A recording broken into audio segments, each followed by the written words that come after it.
지금 이제 11월이니까 아직 1년 채 안 되는데 지난번 가나다의 하나님도 그렇고 이번에 감사의 제목도 그렇고 참 세가족으로서 너무나 놀라운 그런 감사의 제목들이 있어서 우리 함께 나누었으면 합니다. 우리 김원한 성도님 앞에 한번 나오십시오. 예. 앞에 보시고 예 감사합니다. 예.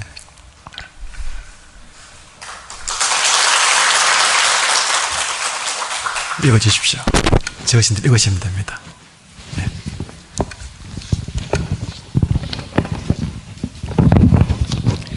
감사 제목 뽑기 1. 건강을 지켜주어 감사합니다. 20년 넘게 대퇴골두 개사란 병으로 아픈 다리가 지금도 그럭저럭 걸을 수 있어서 감사합니다. 체중을 85kg는 못 내렸지만 그래도 90kg이 넘지 않아서 감사합니다. 두 번째, 매일 일기를 쓰게 해 주셔서 감사합니다. 세 번째, 할 일이 있어서 감사합니다. 가끔씩이라도 도우며 같이 일할 수 있는 일감이 있어서 감사합니다. 네 번째, 하나님을 가까이 할 수 있게 되어 감사합니다. 2월 14일 교회에 처음 나온 후 주일 낮 예배만큼은 빠지지 않고 나가게 되어 감사합니다. 다섯 번째는 성경 전설을 선물 받아서 감사합니다. 3월 18일 생질로부터 피칼라 성경 전설을 선물 받아서 감사합니다. 여섯째, 아름다운 이곳에서 사는 게 감사합니다. 4월, 5월이면 가끔 강가에 그 벤치에 앉아 쭉 늘어진 가로수에 벚꽃이 만발한 그 하얀 꽃을 바라보면서 또 백꽃이 가수원 등 온 동네에 하얗게 피어 있는 것을 보고 다닐 때 아름다운 이곳에 산다는 행복감이 문득문득 생각나서 감사합니다. 일곱 번째, 채전밭을 가꿀 수 있어서 감사합니다. 집안의 채전밭에 적당히 심은 마늘 5월달에 캐고 고추 8월달에 따고 고구마 10월달에 캤습니다만 그런 대로 괜찮아서 감사합니다. 8. 성도들과 바깥 나들이 간 모임 감사합니다.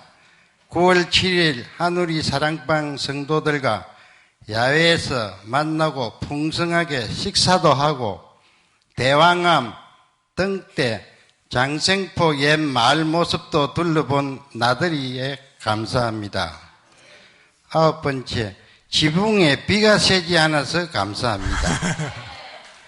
비만 오면 걱정이 되는 지붕 기압장이 9월 11일 강도 5.8의 지진과 10월 5일 태풍 치바 때 200mm가 넘는 폭우에도 견디어내어 감사합니다. 10번째, 동생이 11월 4일 올해도 잊지 않고 쌀을 보내줘서 감사합니다. 이 모든 것이 하느님의 은혜입니다. 감사합니다.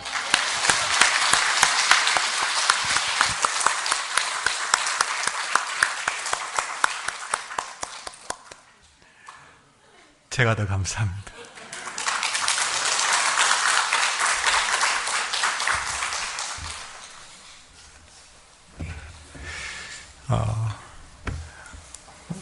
더 감사한 거는 이런 감사가 김원한 성도님만이 아니라는 사실이죠. 우리 모두가 다 그에 못지않는 그런 감사의 제목들을 제가 다 보면서 더더욱 30배, 60배, 100배의 감사가 되더란 것입니다. 하나님이 우리 세가족에게도 이렇게 감사를 주시는데 우리 모두에게 얼마나 더 큰 감사를 주실까 하는 생각을 함께 해보게 됩니다. 그 감사는 한 분만의 고백이 아니고 우리 모두가 함께 누리는 그런 고백으로 저는 믿습니다.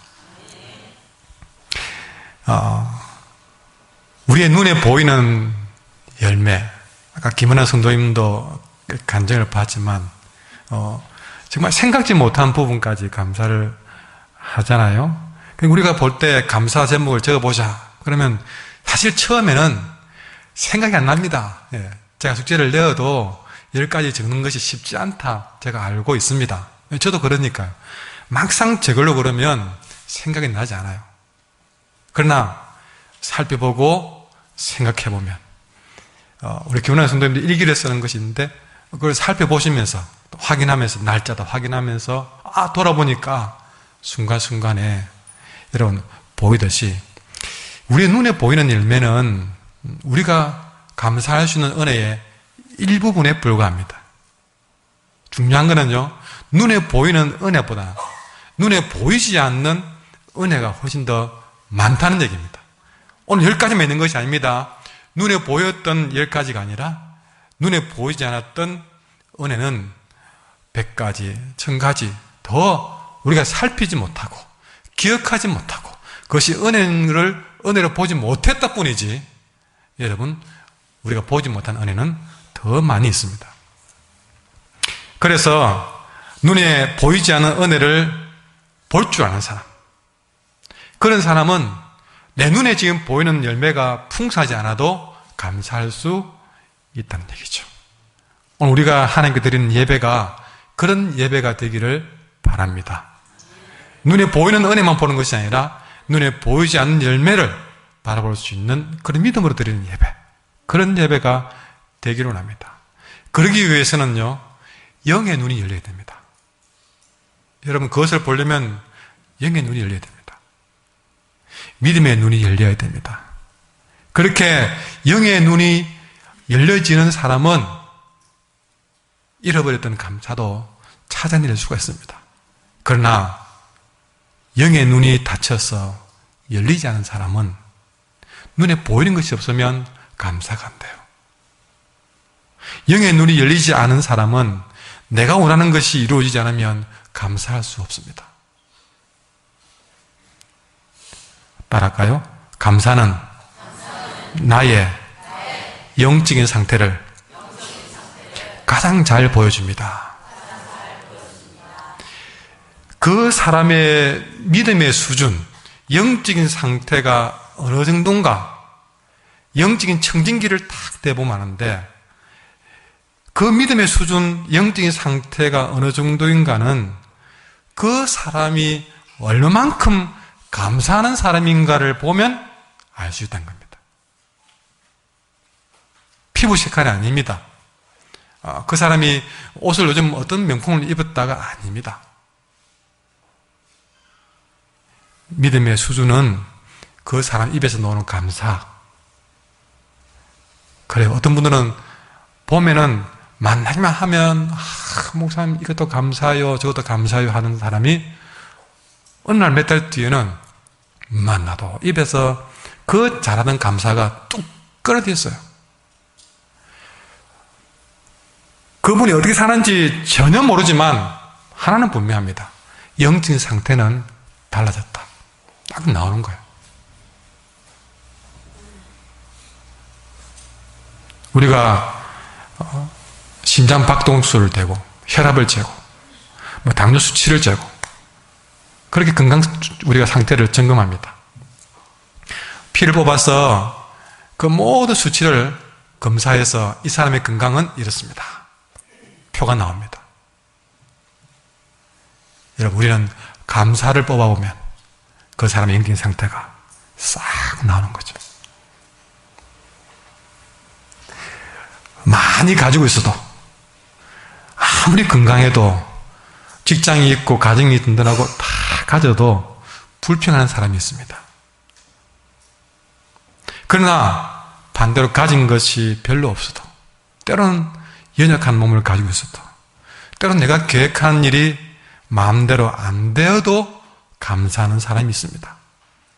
그분은 분명히 영적으로 건강한 사람입니다. 오늘 우리는 도무지 감사할 수가 없는 상황인데도 감사하는 한 사람을 만나게 됩니다. 그가 바로 오늘 시편의 주인공인 다윗입니다. 오늘 43편 1절에서 10절까지 읽었는데요. 이 34편 시편에 다윗의 첫 고백이 1절에 나와 있습니다. 같이 읽어볼까요? 시작.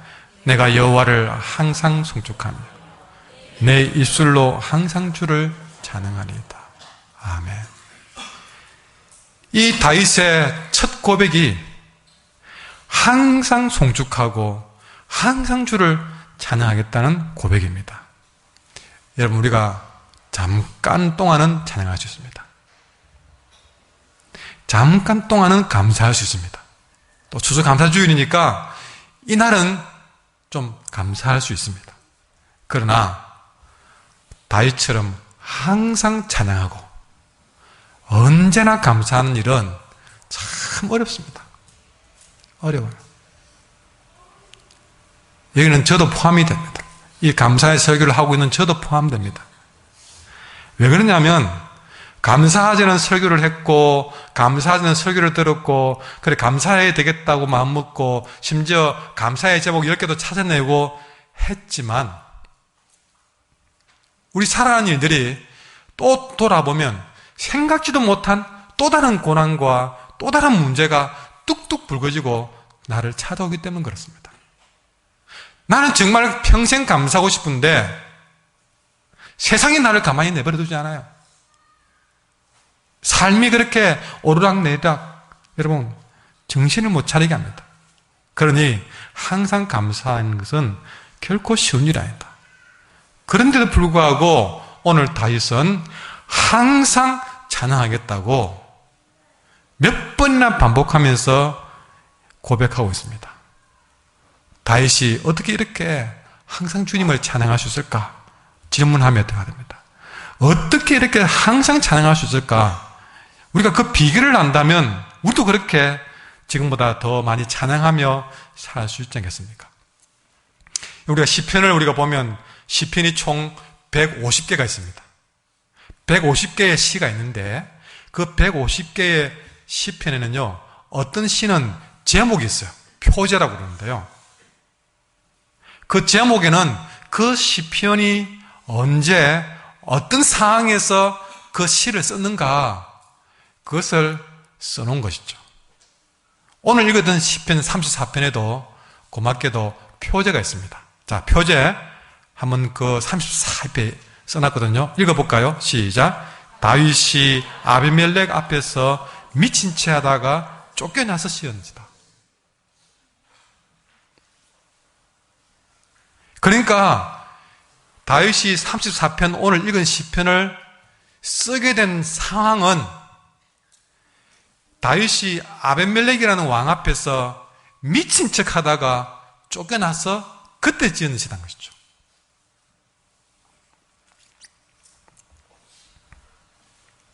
여러분 살다가 정말 여러분 살고 싶어서 어떤 사람 앞에 아니면 어떤 일 앞에 미친 척 해본 적 있습니까? 뭐 갑자기 막 눈동자를 확 풀고 고개를 한 15도 돌려서 혀를 좀 내밀고 침을 쭉 훑으면서 땅바닥 끌어가면서 미친 척 해봤습니까? 참 여러분 우린 말 하나도 자존심 안 상하려고 그렇게 사는 인생인데 미친 척 하다는요 그거는 죽으면 죽을지 못할 것 같아요. 뭐 아부도 이렇게 또는 뭐 재롱도 뭐 그까지는 여러분 재롱 부리는 것도 쉽지 않잖아요, 그죠? 여러분 연습을 해도 안 됩니다. 그거는요. 앞에 나가지고 뭐 곰 3마리 벌어봐라 아주 정말 그것도 힘든데 미친 척이라뇨. 예. 그런데 다윗은 아비멜렉 앞에서 미친 척했습니다. 자, 그 상황을 제가 잠시 설명드릴게요. 이 다윗은 그 나라의 왕인 사울 왕에게 충성했습니다. 나라를 위해서 여러분 골리앗이라는 거인과 어린 소년으로 싸우게 됐습니다. 그러니까 자기 몸 아끼지 않고 나라를 위해서, 왕을 위해서 충성을 했는데, 백성들이 그런 다윗을 환호하고 칭찬하니까 그걸 못 봐주는 거예요. 이 사울 왕은 남 칭찬하는 걸 못 봐줍니다. 그래서 사람들이 다윗 죽인 자는 만만이고 사울이 죽인 자는 천천히, 그러니까 숫자 나는 1000, 다윗은 10,000, 그럼 나는 뭔데? 화가 났습니다. 그래서 충신 중에 충신인 다윗을 사울은 시기해서 도저히 못 봐주는 거예요. 도저히 못 봐주는 거예요. 자기를 위해서 헌신해도 못 봐주는 거예요. 그래서 다윗을 죽이려고 합니다. 그래서 자기가 충성하는 왕에게 쫓겨다니면서 몇 번이나 목숨에 여러분 위기를 만났습니다. 여러분, 여러분이 다윗이라면 어떻겠습니까? 얼마나 인생이 억울하겠습니까? 여러분 쫓겨다니면서 그랬을 겁니다. 내가 왜 이럴까? 그 배신감, 내가 충성했는데, 여러분 평생을 바쳤는데 거기에 무슨 보답은커녕 죽이려고 든다면 얼마나 큰 배신감을 느끼겠습니까? 그것이 다윗이 겪을 수 있는 마음이죠. 배신감, 억울함. 그렇게 사울이 죽이려고 드니까 이스라엘 땅에 거할 곳이 없는 거예요. 숨을 곳이 없는 거예요. 다윗이 어디 있다 그러면 바로 군대를 보내서 죽이려고 드니까요. 그래서 목숨의 위기를 느끼다 다윗이 이스라엘의 적국인 블레셋으로 도망갑니다. 이 블레셋은 자기가 죽인 골리앗의 나라입니다. 그러니까 블레셋 사람들은요, 다윗을 그러면 한번 오기만 와라, 내가 죽여주겠다. 이 다윗을 원수가 생각하는 나라에 오죽했으면 도망갔겠습니까? 마치 여러분 사자를 피했는데 또 호랑이를 만나는 기분이에요. 사자를 피하기 위해서 도망간 곳이 호랑이 앞이에요.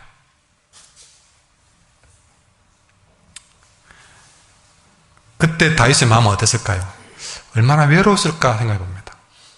아무도 자기를 팔아주지 못한 그야말로 왕따 중에 왕따 아닙니까? 얼마나 외로웠을까? 얼마나 인생이 다급했을까? 얼마나 다급했으면 블레셋 땅으로 도망갔을까? 자, 그때 여러분 그 블레셋의 왕 아비멜렉은요 원수의 나라의 왕입니다. 원수 같은 다윗이 원수의 나라 왕 앞에 살려달라고 온 것이에요. 그때 아비멜렉 왕의 주변에는 신하들이 난리 났습니다. 이 다윗은 골리앗을 죽인 사람이고 우리의 영혼 골리앗을 죽였고 우리를 늘 위협하고 괴롭히던 장군이었습니다. 이번 기회에 저 다윗은 죽여야 됩니다. 지금 죽이지 않으면 후회할 거예요. 이렇게 신하들이 아비멜렉 왕에게 조언을 하는 겁니다. 아이고나, 사울을 피해서 이리 왔는데 결국 나를 죽게 만드는구나. 여러분, 이제는 오도 가도 못하는 그런 상황에 처했습니다. 여러분이 다윗이라면 어떻겠습니까? 얼마나 그 순간에 두렵겠습니까?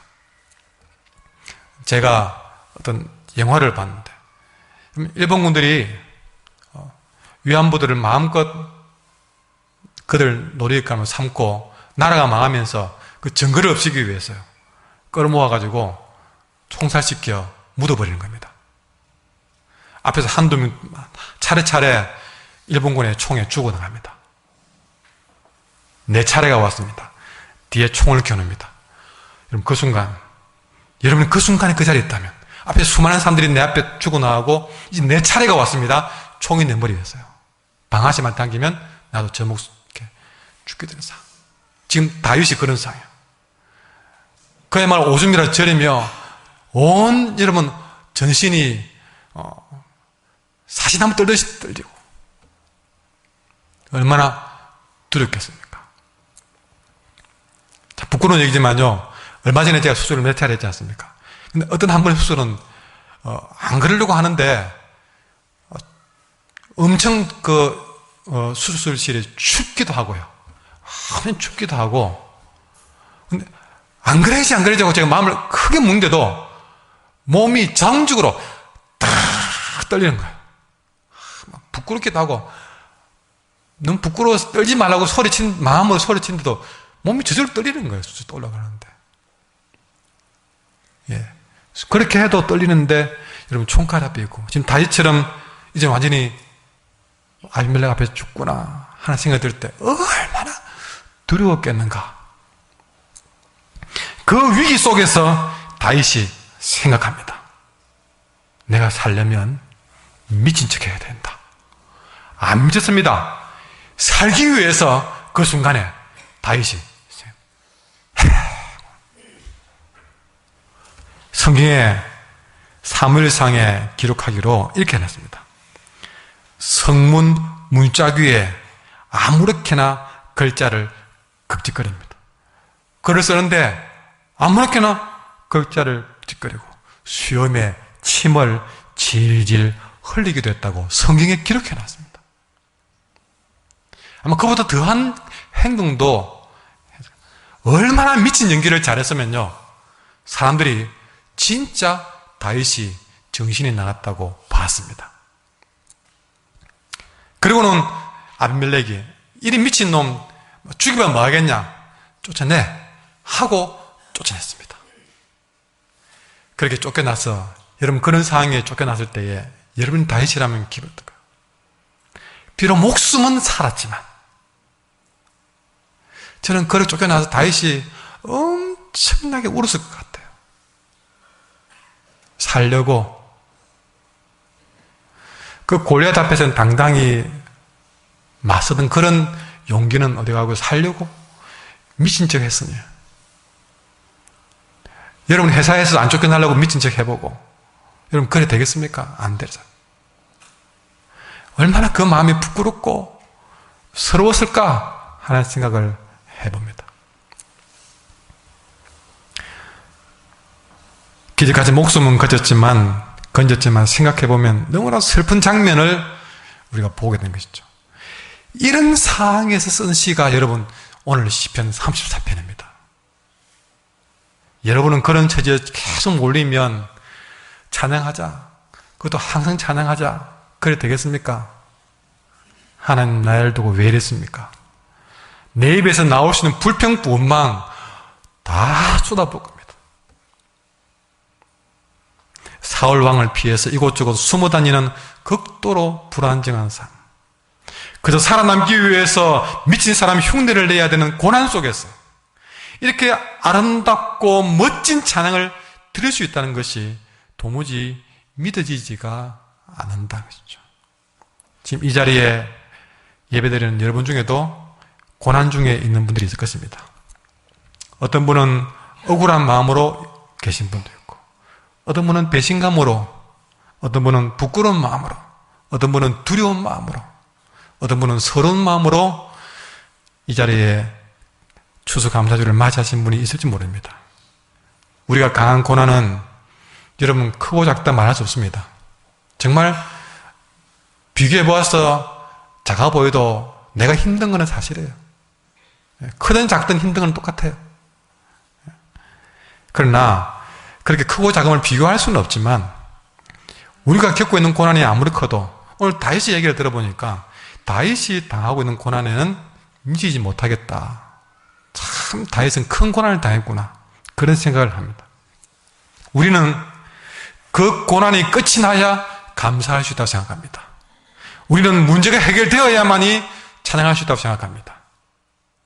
도무지 다윗처럼 이런 고난 속에서 그런 문제를 두고 어떻게 감사하냐고, 어떻게 찬양하냐고 말이 나옵니다. 그러나 여러분, 그럼에도 다윗은 그런 어려운 상황에도 무엇이 그리 행복한지 하나님을 찬양했다고 고백하고 있습니다. 도대체 다윗 안에는 무엇이 있기에 그런 감사가 나온 것일까? 여러분, 다윗을 그렇게 만드는 뭔가가 그 안에 있다는 것이죠. 바로 그 뭔가 한 가지가 여러분 다윗의 시편 34편을 만들게 했습니다. 그 한 가지가 어떤 고난 속에도 감사하는 사람으로 만들어 놓은 것이죠. 다윗 속에 있는 그 한 가지가 어떤 위험 속에서도 평안을 빼앗기지 않게 만든 것입니다. 그것이 뭘까? 우리는 그것을 꼭 찾아야 되겠습니다. 다윗의 삶을 이렇게 항상 감사로 이끌어온 그 한 가지는 뭘까? 오늘 성경 본문 속에 답이 있습니다. 8절 말씀 같이 읽겠습니다. 8절 시작.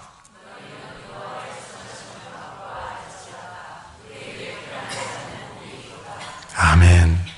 다윗이 그 고난 속에서도 감사를 잃지 않고 오히려 더 항상 감사할 수 있었던 비결 한 가지는 8절에 있습니다.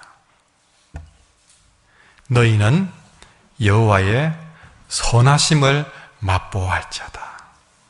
여러분 무슨 느낌인지 아십니까?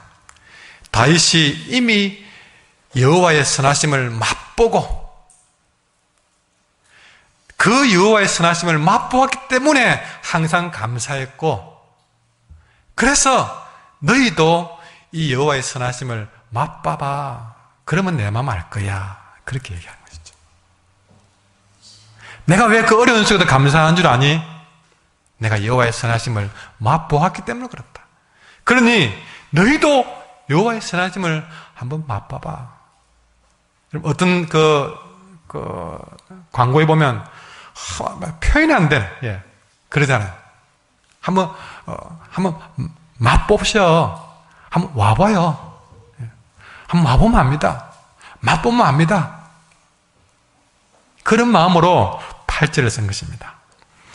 여호와의 선하심, 그것을 맛보라고. 여러분, 여호와의 선하심, 그게 뭔지 알아야 되지 않습니까? 여호와의 선하심을 맛보라고 그랬는데 여호와의 선하심이 뭔가? 여러분, 여기서 여호와의 선하심이라는 단어가 구약은 히브리어를 썼는데요. 이 히브리어에는 무슨 단어를 쓰느냐? 토브라는 단어를 씁니다. 여러분, 기억이 좋은 분들은 이 히브리어 단어는 한번 들은 적입니다. 토브. 이 선하심이라는 단어가 토브라는 단어예요.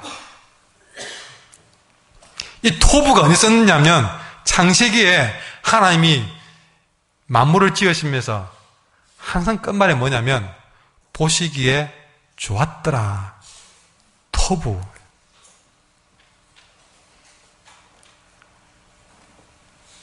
그때 토브를 쓸 때 제가 어떤 단어에 비교했냐면 행복이라는 단어를 썼습니다. 그러니까 이 선하심이라는 말은 뭐냐면 착하다 이게 아니고요. 좀 더 실감 있게 말하면 여호와의 좋으심이라는 뜻입니다. 하나님이 토브, 우리를 행복하게 해주기 위해서 베푸는 모든 좋은 걸 토브라 얘기합니다. 그러니까 여호와의 선하심이라는 말은 하나님이 우리를 위해서 베푸고 싶은 좋은 거는 다, 여러분이 원하는, 하나님께 원하는 좋은 건 다 거기 있던 것이죠. 어떤 집에 가보면요, 취미가 나하고 너무 똑같아가지고 내가 좋아하는 거 그 집에 다 있는 걸 봅니다. 내가 좋아하는 건데, 이거 내가 좋아하는 건데, 이거 내가 좋아하는 건데. 예. 제가 그랬잖아요. 제가 전도사 때 어디 가서 제가 계란 소세지를 매번 더 먹으니까 그 다음날 계란 소세지가 한 대도 올려있더라고요. 지금 한용환 전도사님이 좋아하는 거다. 그래가지고. 말한 것도 아닌데, 내가 모르게 말을 했는가? 모르겠어요. 한 전도사님이 좋아하는 거다. 그래가지고, 그 다음날 집에 가니까 빨간 소시지만 계란잎이가 산처럼 쌓아놓은 거예요. 일주일 내내 먹어도 될 만큼 쌓아놨더라고요. 좋아하는 거, 내가 좋아하는 거, 하나님이 우리에게 주고 싶은 좋은 거, 그게 여호와의 선하심이에요. 우리가 맛보아야 될 거는요, 하나님의 선하심, 여호와의 좋으심, 좋으신 하나님, 좋으신 하나님, 참 좋으신 나의 하나님.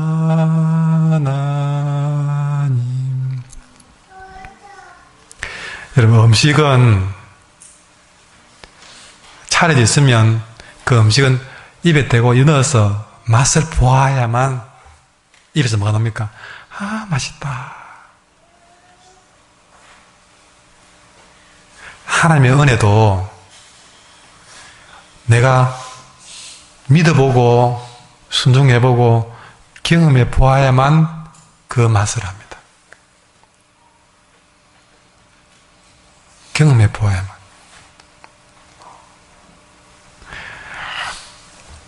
하나님을 아는 것도요, 공부해서 하나님을 알 수 있는 게 아닙니다.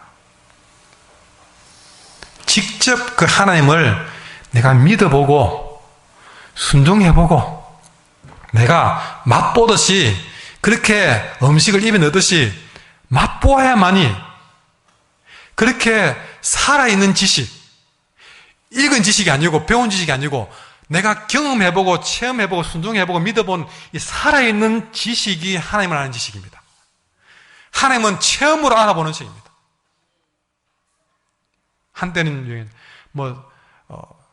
책 보고 배운 사랑, 그것이 아니라 내가 직접 맛보고 경험한 사랑, 그것이 진짜 사랑이죠. 이 8절의 말씀을 좀 더 쉽게 풀어놓은 쉬운 성경이라고 있거든요.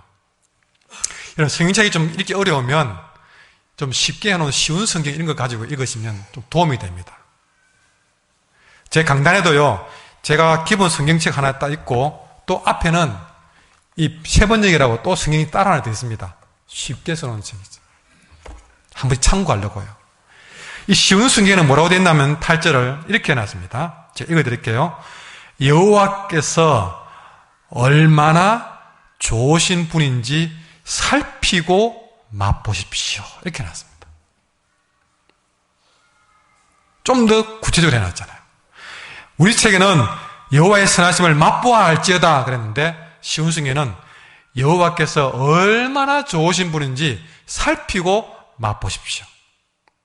여러분, 하나님 우리에게 항상 좋은 것을 준비하고 베푸시는 분인 줄 믿습니다. 우리는 그것을 음식을 먹어서 맛보듯이 맛보아서 알아야 됩니다. 오늘 예배 시간에 설교만 듣고 끝나버리면 안 됩니다. 아까 김은환 성도님 아까 간증하는 부분도 제가 전화를 해서 오늘 좀 서주시겠습니까? 예. 근데 첫 마디가 뭐냐면, 네, 순종하겠습니다. 연시에도 제가 정말 그 말을 들을 수 있는 위치가 아니잖아요. 그러나 일단 영적인 부분에서 참 두 말도 없이 순종하겠습니다.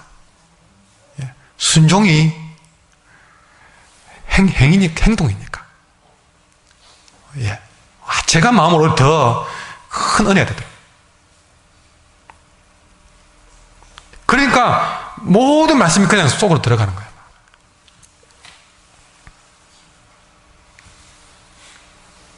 무엇보다 다윗은 고난을 통해서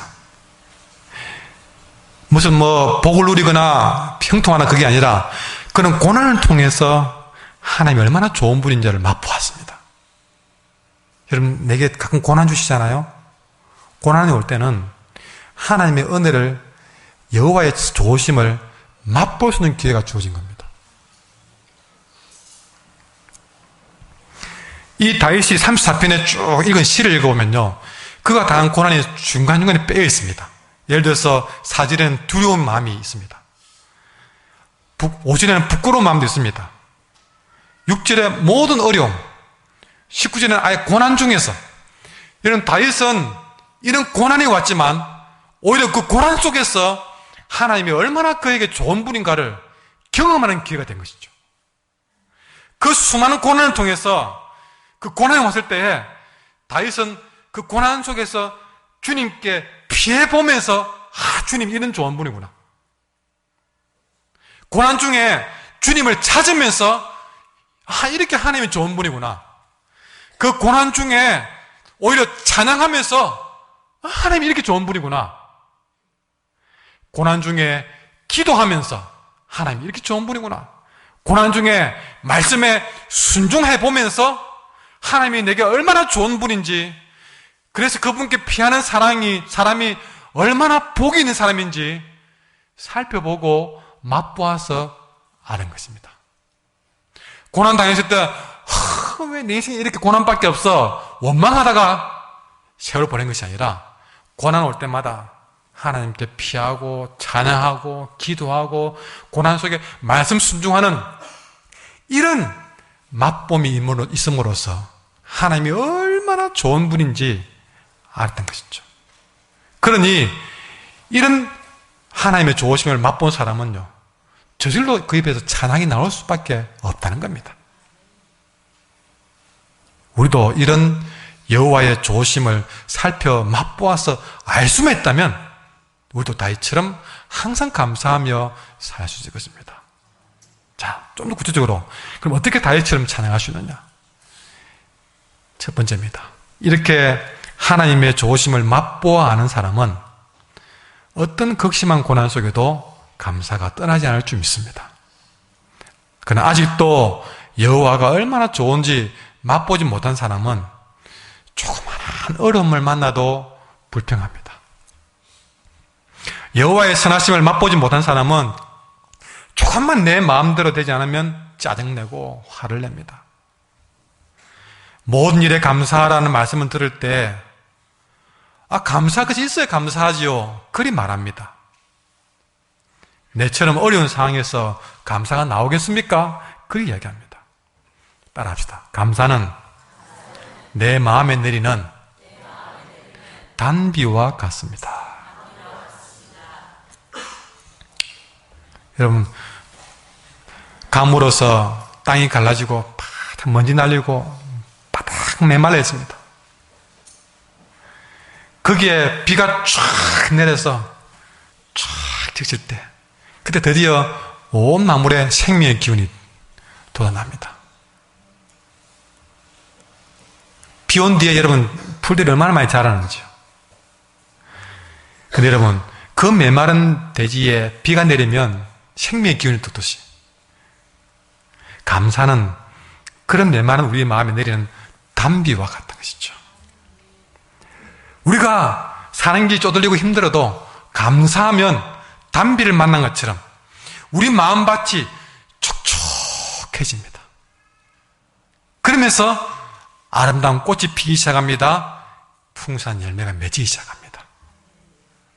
아무리 인생이 고달프고 메말라지고 그렇게 갈라져도 감사하면 그 마음이 천국으로 바뀌어져 갑니다. 그러나 그런 감사가 사라진 마음에는 비가 내리지 않는 땅처럼 점점 갈라지고 황폐해집니다. 어떤 마음은 오랫동안 감사의 비가 안 내려서 지금 추수감사주일 때인데도 심하게 갈라져 있는 그런 마음을 가진 분들이 있을 겁니다. 여러분, 피부도 아무것도 바르지 않고 놔두면 갈라지고, 여러분 하얗게 뭐가 끼면서, 우리 피부도 마찬가지입니다. 우리 마음도 영혼도 감사의 비가 내리지 않는 마음을 가만히 내버려 두면 이미 갈라져 있는 것이죠. 먼지가 폴폴 나뉘고 그 자체가 지옥입니다. 그러니 주의 일을 열심히 해놓고도 그 입에서 나오는 거는 먼지 날리듯이 불평, 원망, 짜증만 나오는 겁니다. 건들면 이런 큰 맨발에 있는 그 돼지 보십시오. 먼지밖에 나지 않습니다. 먼지밖에 나지 않아요.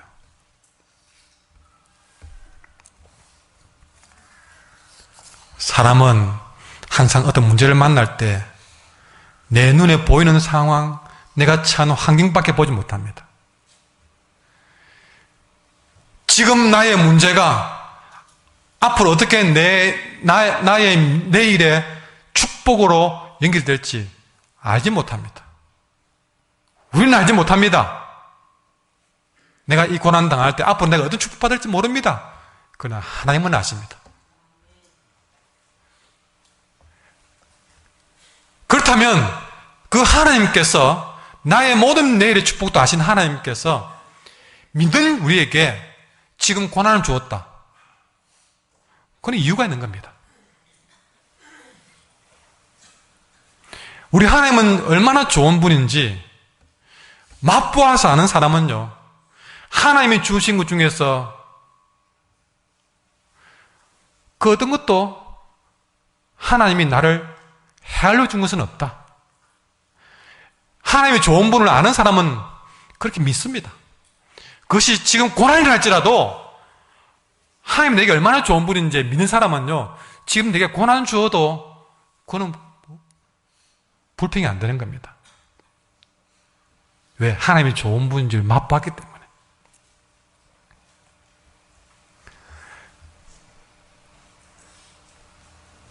여러분, 오늘 8절 말씀 다시 보시면요, 여호와께서 얼마나 좋은 분인지 아까 쉬운 성경에 뭐라 했습니까? 살피고 맛보아라. 여러분, 살핀다는 거, 그거는 눈으로 아주 보려고 살피는 겁니다. 보물찾기 하듯이 살피는 겁니다. 무엇을요? 하나님이 얼마나 좋은 분인지 뚜렷이 살피는 거예요. 다르게 말하면 주목하는 겁니다. 찾는 겁니다. 바라보는 겁니다. 그러니까 우리가 여호와의 선하심, 하나님이 얼마나 좋은 분인지 모든 상황 속에서 찾으셔야 됩니다. 살펴야 됩니다. 그래서 감사 제목 10개를 적어라. 그거는 여러분을 힘들게 하는 것이 아니라 여러분에게 하나님이 얼마나 좋은 분인지 한번 살펴보아라. 그 뜻입니다. 찾아보아라. 주목해봐라. 내 상황을 보지 말고 하나님의 좋으심을 주목해라. 그 이야기입니다. 그렇게 살펴보고 찾아보고 바라보면 드디어 하나님이 우리에게 얼마나 좋은 분인지 우리는 발견하게 될 줄 믿습니다. 여러분, 우리가 고난당한 것 그 자체가 때로는 지옥 같다는 생각이 들 때 있습니다. 내가 왜 이런 고난을 당했을까? 빨리 벗어나고 싶다. 그 고난의 지옥 같을 수가 있습니다. 그러나 정말 더 큰 지옥은 무엇이냐면 아직도 하나님이 얼마나 좋은 분인지 맛본 적이 없어가지고 살아가면서 감사할 제목 찾으라 그래도 찾아지지 않는 그 인생이 지옥이지 않겠습니까? 그러나 여호와께서 얼마나 좋은 분인지 살펴서 맛보아서 안다면 하나님이 허락하신 모든 상황은 다 감사 제목이 될 줄 믿습니다. 그래서 다윗처럼 어떤 상황이 와도 감사하게 될 줄 믿습니다. 따라합시다. 여호와의 좋으심을 살펴봅시다. 여호와의 좋으심을 맛봅시다. 여러분의 기쁨은 어디에 있습니까? 세상에서 있습니까? 사람에게 찾습니까? 여러분, 일에서 살피거나 찾지 마세요. 사람에게서 찾으려고 하지 마세요. 어떨 때는 행복할지 몰라도 어떨 때는 그 사람 때문에 불행할 수도 있는 것이 여러분 사람입니다. 진정 우리는 사람도 물질도 일도 우리를 기쁘게 만드는 도구이지 진정한 기쁨의 근원은 아닙니다. 내 인생의 진정한 기쁨의 근원은 오직 좋으신 하나님께 있는 줄 믿습니다. 그 하나님의 좋으심을 맛보아서 알 때, 그리고 그것을 내가 믿고 여호와를 바라보고 그분에게 피할 때 다윗처럼 기뻐하고 감사하며 살 수 있을 줄 믿습니다. 두 번째, 이 여호와의 선하심을 살펴 맛본 사람은요, 결코 두려움에 빠지지 않습니다. 여러분, 오늘 다윗은 몇 번이나 죽을 고비를 넘겼으니 얼마나 그는 두렵겠습니까? 사울 왕도 죽이려고 하고 아비멜렉도 죽이려고 하고 오만 사람들이 그를 죽이려고 현상수배를 붙여서 그를 쫓아다닙니다. 그런 두려움 가운데 살았습니다. 그러나 그 어떤 두려움도 여호와의 선하심을 맛보았던 다윗을 무너뜨리지는 못했다는 사실입니다.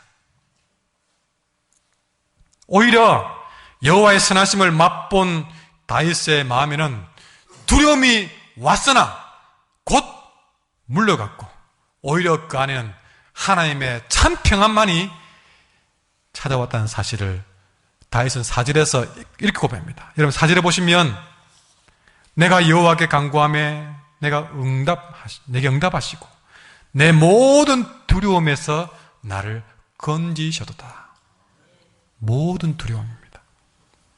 그리고 19절 20절에도 고백하기로 의인은 고난이 많으나 여호와께서 그의 모든 고난에서 건지시는도다. 그의 모든 뼈를 보호하시며 그 중에서 하나도 꺾이지 아니하도다. 나를 엄습해오는 그 모든 문제가 나의 뼈를 꺾어버리듯이 덤벼들었지만 한 번도 내 뼈를 끈지겼다.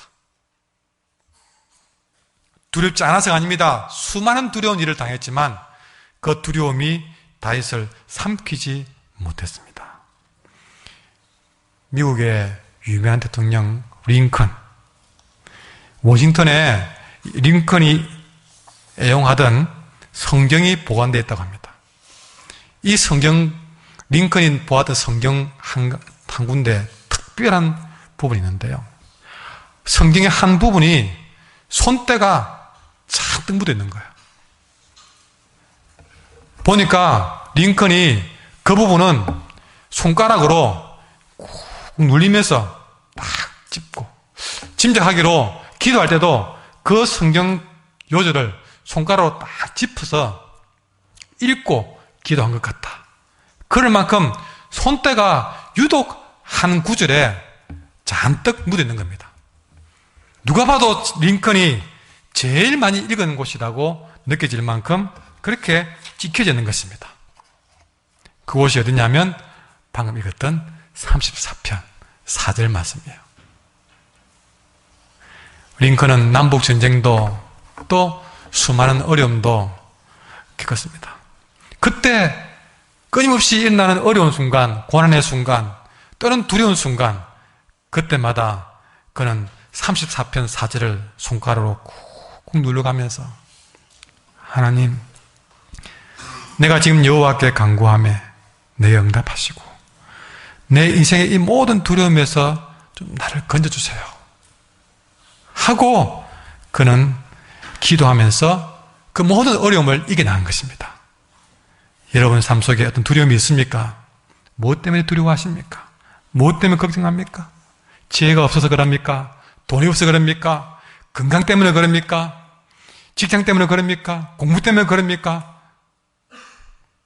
그러면 지금 다윗처럼 링컨처럼 주님의 조심을 살피고 맛보아 믿으시고 순종하시고 그분께 피해 보십시오.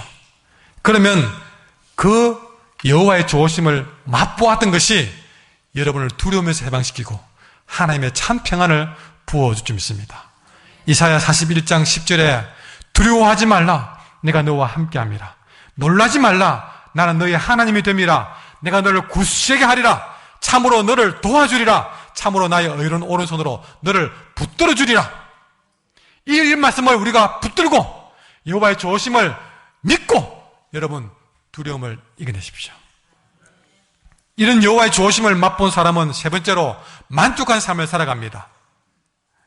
다윗이 그 어려운 가운데도 다윗은 만족했습니다. 그래서 9절 10절 같이 읽겠습니다. 시작. 너희 성도들아 여호와를 경외하라. 그를 경외하는 자에게는 부족함이 없도다. 젊은 사자는 궁핍하여 줄일지라도 여호와를 찾는 자는 모든 좋은 곳에 부족함이 없으리로다. 다윗은 두 번이나 부족함이 없을 것이라 말했습니다. 무엇보다 젊은 사자는 줄일지라도 여호와를 찾는 자는 모든 좋은 것에 부족함이 없으리로다. 이 말을 우리가 실감 있게 말하려면요, 삼성그룹의 이건희에 해당하는 사람이 궁핍하여 줄일지라도 여호와를 찾는 사람은 모든 좋은 것에 부족함이 없다. 그 말과 같은 겁니다. 여호와의 좋으심을 맛보고 다윗은 늘 만족한 삶을 살았습니다. 그렇기 때문에 그가 아비멜렉 앞에서 미친 사람 흉내내서 간신히 목숨을 건진 그런 신세를 할지라도 그런 신세를 놓고 내 인생 왜 그래 하고 한탄하거나 비관하지 않았습니다. 이렇게 비참한 모습으로 부끄러움을 당하고 살아야 되나 절망하지도 않았습니다. 오히려 그럼에도 불구하고 나는 하나님 앞에서 여전히 살아가야 될 가치가 있는 존귀한 사람이야. 주님 앞에서 천하보다 귀한 영혼이야. 그렇게 알고 있었던 것이죠. 이것이 바로 좋으신 하나님을 맛본 다윗의 고백입니다. 여호와의 좋으심을 맛본 사람은 정말 때로는 미친 척하며 살아야 되는 그런 위기를 만나도 결코 그 인생이 비굴하지 않고 여러분 마음에 만족한 삶을 산다는 것입니다. 주님 안에서 이런 정도의 만족감을 가진 사람이 여러분 어떤 문제가 그를 괴롭히겠습니까? 다시 말하지만 젊은 사자는 궁핍에 줄일지라도 여호와를 찾는 나 같은 사람은 모든 좋은 곳에 나 부족함이 없다. 내려놓음이라는 책을 쓴 이용규 선교사님, 아마 내려놓음이라는 말 많이 들어보셨죠? 이 선교사님이 이 책을 쓰고 난 다음에 좋은 힘이 있었느냐? 아닙니다. 이런 좋은 책을 쓰는데도 불구하고 이 이용규 선교사님은 뒤에 췌장에 종양이 생겼습니다. 근데 그걸 검사 맞고도 오랫동안 바빠서 미루다가 하나님이 좀 어떻게 해주겠지. 근데 하나님 그걸 안 고쳐주는 거예요. 내가 주님이 이렇게 바쁜데 좀 고쳐주지 않고 기도했는데 결국에는 수술하게 되었습니다. 사람이 수술 때 오르면 생각이 많아집니다. 그래서 그가 그 과정을 겪으면서 많은 생각을 하면서 책이 하나 만들었어요. 그게 새로 나온 책 떠남이라는 책입니다. 2번째 나온 책이에요. 이 떠남이라는 책에 선하신 하나님에 대해서 써놨습니다. 오늘 읽었던 선하신 하나님.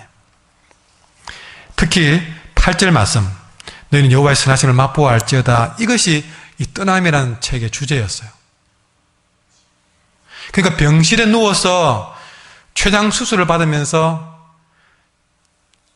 이용규 선사님이 너는 여호와의 선하심을 맛보아 알지어다 라는 말이 강하게 살아난 거죠. 수술은 처음에는 성공적으로 끝났다고 의사의 말을 들었습니다.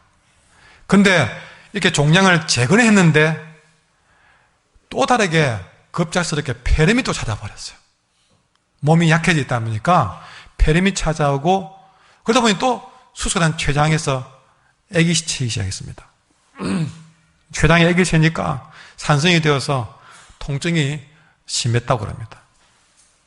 그러나 그런 상황에도 폐렴이 오고 아직 수술 부위가 안 났고 이런 상황인데 그때 병실에서 본 이영규 선교사님의 모습은 오히려 평안하고 맑았다는 것이죠. 그 병실에서 고백하기로 며칠 동안은 절정의 고통을 맛보았어요. 과거에도 수술을 받은 적이 있지만 이번 수술은 너무나도 아픔이 컸습니다. 약이 워낙 강해서 구토도 많이 하고 얼마나 아팠는지 온몸에 세포가 일어나는 것 같았어요. 그렇게 했어요. 그러나 그 고통의 순간에 이 선교사님은 하나님이 내게 어떤 분인가를 깨닫게 됐던 것입니다. 그가 어떻게 고백했냐면 내가 이 병실에서 이 고통을 당하면서 경험한 하나님은 우리 하나님은 참으로 선한 분이시오. 좋고 좋은 분이다. 그러면서 그 말이 끝나기 전에 눈물을 쭉 흘리면서 그 좋은 분 생각만 해도 눈물이 나고 감사가 됩니다. 그러면서 오히려 병문안 온 그 사람에게 부탁합니다. 당신도 주님의 좋으심을 자꾸 맛봐야 됩니다. 내가 이렇게 이 고통을 이기는 것도 그 전에 여호와의 좋으심을 이미 맛보았기 때문에 이 고통이 내게 문제가 안 되는 거예요. 당신도 그런 좋으심을 자꾸 맛봐야 됩니다. 평상시 아무 문제 없을 때 여호와의 좋으심을 맛봐놔야 됩니다. 지금 큰 문제 없을 때 여호와의 좋으심을 맛보고 맛봐놔야 됩니다. 아니, 오히려 그 좋으심을 맛보기 위해서 그 좋으심을 사모해야 됩니다. 나도 그런 여호와의 좋으심을 맛볼 수 있도록 해주세요 하고 사모해야 됩니다.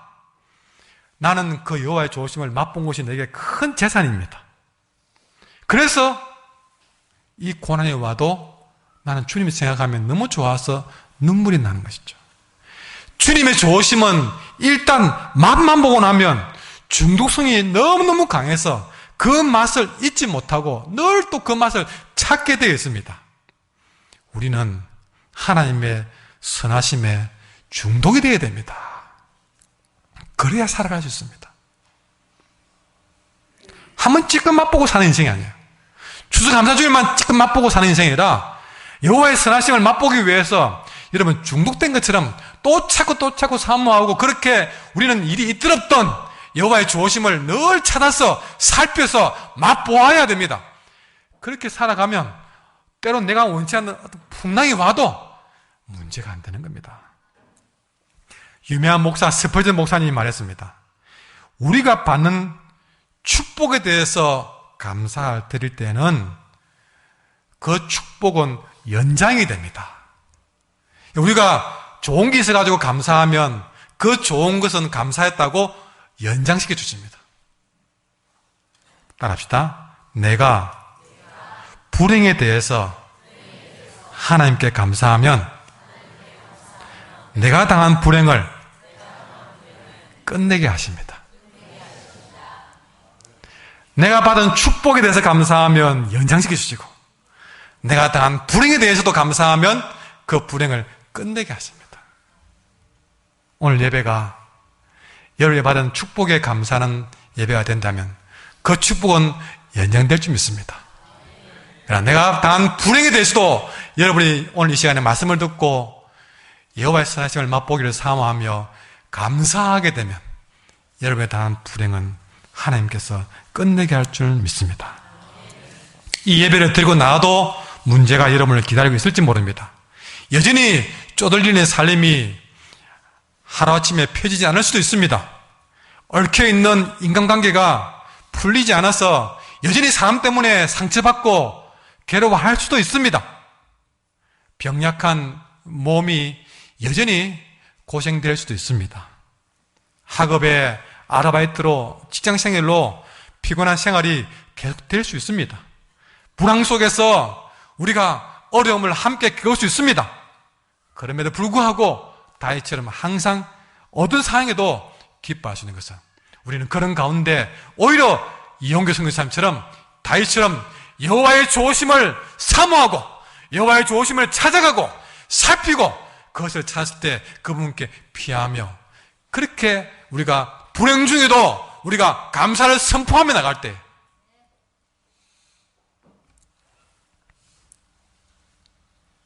좋으신 하나님은 우리 인생을 진정한 기쁨으로 만들어갈 줄 믿습니다. 따라합시다. 여호와께서 얼마나 좋은 분인지 살피고 맛봅시다. 함께 찬양하겠습니다.